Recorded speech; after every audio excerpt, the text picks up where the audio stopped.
Dans l'exercice 1, il était attendu que vous identifiez les lacunes dans la hiérarchie visuelle et sémantique d'un contenu et que vous proposiez une refonte justifiée. Voici les éléments attendus pour une correction complète. 1. La hiérarchie sémantique corrigée. Le document devait commencer par un titre principal de niveau 1 clair, visible et unique, suivi de sous-titres de niveau 2 pour chaque grande section, présentation, objectif, développement, et éventuellement de titres de niveau 3 pour les sous-parties.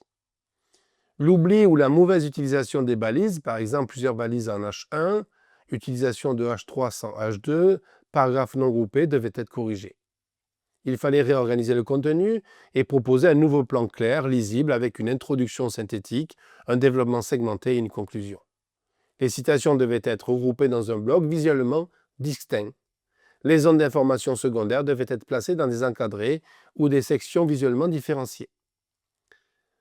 Amélioration visuelle via le CSS. Il était pertinent ici de proposer une taille de police adaptée, par exemple 24 pixels pour le titre principal, 18 pixels pour les sous-titres, 16 pixels pour le corps du texte. L'interligne devait être de l'ordre de 1,5 à 1,8 pour améliorer la lecture. Les marges internes, le padding, devaient permettre de créer une respiration dans les encadrés. L'alignement de texte devait être à gauche, sauf pour certains titres ou citations que l'on pouvait centrer pour mieux les mettre en valeur. Une utilisation pertinente des couleurs et des effets. Un fond clair ou légèrement coloré pour les citations et les encadrés informatifs. Des bordures fines ou ombres légères autour des boîtes de contenu pour les délimiter sans alourdir visuellement le texte. Justification systématique des choix. Chaque modification devait s'appuyer sur une notion vue dans les chapitres 1 à 4, par exemple, l'interligne justifiée par une meilleure lisibilité, comme on l'a vu dans le chapitre 2, ou le choix d'une hiérarchie sémantique pour le SEO, comme on l'a vu dans le chapitre 1.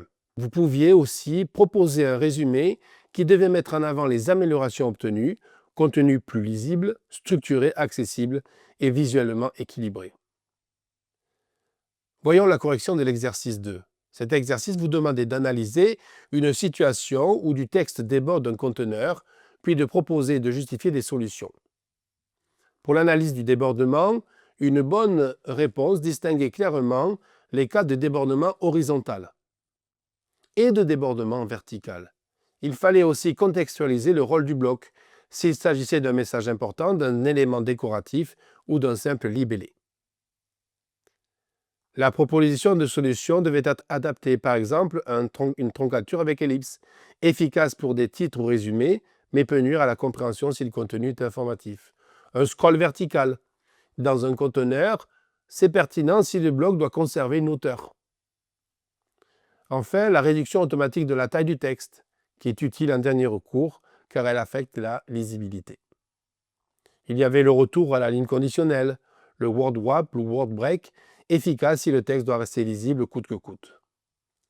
Puis, mettre en place une stratégie responsive, une taille de police adaptative en unité relative, une modification de la structure selon la largeur d'écran, et enfin un affichage conditionnel d'une version plus courte sur mobile et une version plus complète sur desktop.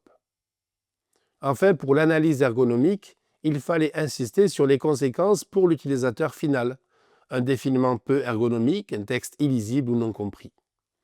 Une bonne réponse proposait aussi une solution lisible, fluide, avec une hiérarchie visuelle préservée. N'hésitez pas maintenant à aller faire le QCM en suivant.